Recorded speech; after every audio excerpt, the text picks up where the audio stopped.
La France aujourd'hui est un pays particulièrement faible. Et pour négocier avec un pays, on est obligé de faire appel à deux pays tiers amis. Ça n'a pas marché avec l'Italie, ça a marché avec l'Allemagne. Je pense que ça nous met devant un état de fait. Je le répète, nous sommes plus faibles que jamais. On a entendu Olivier Falerni et le Premier ministre Sébastien Lecornu pour l'annonce de cette nouvelle. On en parlera bien entendu tout à l'heure. En attendant, on revient sur cette info. Le grand débat du jour sur le Boualem-Sansal. Oui, et vous pensez à 91% que c'est un camouflet pour la France, le fait d'être passé par l'Allemagne. Vous êtes d'accord ou pas? Oui, et vous pensez à 91% que c'est un camouflet pour la France, le fait d'être passé par l'Allemagne. Vous êtes d'accord ou pas? On attend vos appels au 0826 300 300. Philippe Bilger, quand on revient sur la chronologie, on sait que la France a tenté à de nombreuses reprises. Ils ont quand même dit qu'ils n'avaient pas vraiment d'interlocuteurs. Ils sont allés vers Rome, vers l'Italie, en demandant de les aider. Finalement, ça n'a pas fonctionné. L'Algérie a refusé. Et puis finalement, ils ont demandé aux Allemands. Et là, ça a fonctionné. On pense savoir que c'est suite à le président algérien s'est fait soigner en Allemagne en 2020 et 2021. Donc il y a de toute façon un lien un peu plus intéressant que le nôtre. Absolument.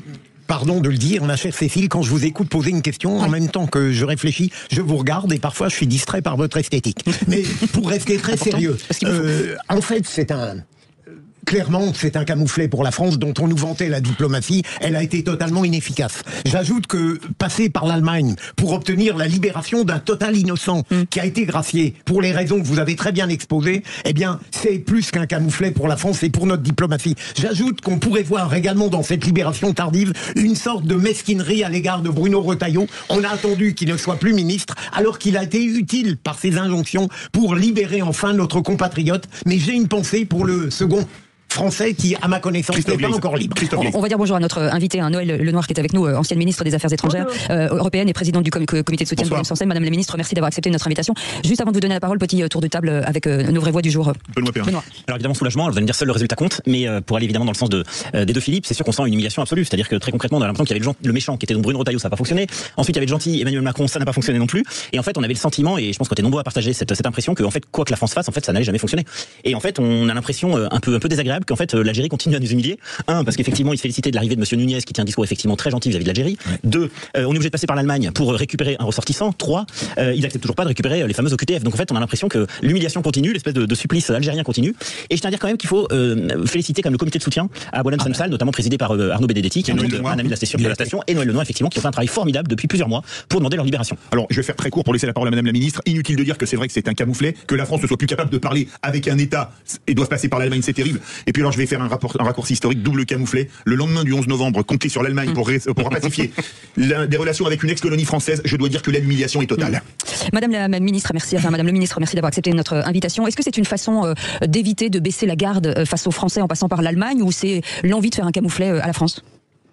Bon, moi je pense que nous on est le comité de soutien, donc c'est vrai que la priorité pour nous c'est de savoir dans quelles conditions Boualem va être soigné et si des conditions ont été fixées ou pas, parce que évidemment on espère qu'il va retrouver la plénitude de ses droits, son droit d'écriture et son droit de parole. Sur ce qui est la politique interne française, nous évidemment on a considéré que faire pression était quelque chose qui était important et Philippe Bilger a parlé du ministre de l'Intérieur Bruno Retailleau, mais il y a aussi les parlementaires, y compris monsieur Gabriel Attal, qui a présenté une résolution qui était assez ferme vis-à-sis du gouvernement algérien. Et je ne suis pas sûre que l'Élysée ait aimé cette initiative qui a été prise et qui a réussi, puisque sauf l'extrême gauche, tout le monde a voté pour ou s'est abstenu, mais personne n'a été contre. Vous avez eu une résolution au Parlement européen, vous avez eu la relance du débat sur les accords franco-algériens, vous avez eu, je pense que ce qui a joué, c'est ces pressions qui ont été exercées, et que par ailleurs, d'autre part, il y a une diplomatie qui est jouée plutôt la coopération avec les pays étrangers. Évidemment, on ne peut pas interférer dans la sphère politique, surtout pas, on a essayé de nous politiser et je refuse absolument de rentrer dans ce jeu ou dans ce piège, mais néanmoins, je pense que ça a été sage de demander l'aide de l'Allemagne. D'ailleurs, je crois que d'autres pays européens et non européens avaient été sollicités pour aider la France. Il faut dire qu'à décharge de notre gouvernement, quand vous lisez, et pas seulement depuis l'incarcération de Boualem, mais bien avant la presse algérienne, c'est épouvantable ce qu'on dit de la France. La France est l'ennemi numéro 1. Donc je crois que la sagesse, c'était évidemment de demander à d'autres pays de faire les intercesseurs. Alors que on nous préférait que ce soit la France, sans doute, mais pense que c'était sage de passer par un autre pays. Alors, l'important, c'était aujourd'hui qu'il soit libéré, bien entendu, d'une manière ou d'une autre, et sain et sauf. Imaginez d'autres relations avec l'Algérie et peut-être être un peu plus pushy, si je puis dire. Vous avez raison, Cécile, et peut-être ai-je envie de me reprocher tout à l'heure une légère tonalité de politisation que j'ai introduite. Alors que la nouvelle fondamentale, c'est sa libération, on l'attend depuis toujours. Mais je crois, on l'évoquait durant la pause, il ne faut pas croire que cette libération de Boualem Sansal va nous faciliter la politique en général avec l'Algérie, et notamment, l'Algérie va-t-elle accepter de reprendre, conformément au droit international, les OQTF? Je n'en sais rien, et pour l'instant, comme nous y invite Madame le Ministre, c'est clair que la nouvelle forte et décisive, c'est la libération de notre compatriote, et les pensées pour le second. Moi, je crois qu'il y a une question qui nous explose au visage. Les relations internationales ne sont que des rapports de force. Et la France, aujourd'hui, est un pays particulièrement faible.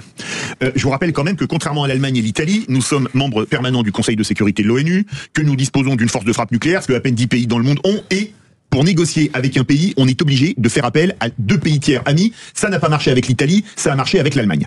Je pense que ça nous met devant un état de fait. Je le répète, nous sommes plus faibles que jamais. Et plus faibles que jamais dans notre précaré. Je mets l'Algérie à part dans ce domaine, puisqu'on connaît la lourdeur du passé et du passif entre les 2 pays. Mais quand vous voyez ce qui se passe au Mali, qui est quand même un ancien pays du précaré français, où on a fait une opération militaire, qu'on s'est fait débarquer par la junte, et qu'aujourd'hui les djihadistes qu'on avait chassés par l'intervention militaire de 2013 sont prêts à prendre le pouvoir, je pense que ça nous met devant nos faiblesses, j'allais dire nos grandes faiblesses. Et aujourd'hui, la France ne pèse plus ou plus beaucoup dans le concert international. Je crois que c'est quand même ce qu'il y a de plus terrifiant et de plus dur à voir.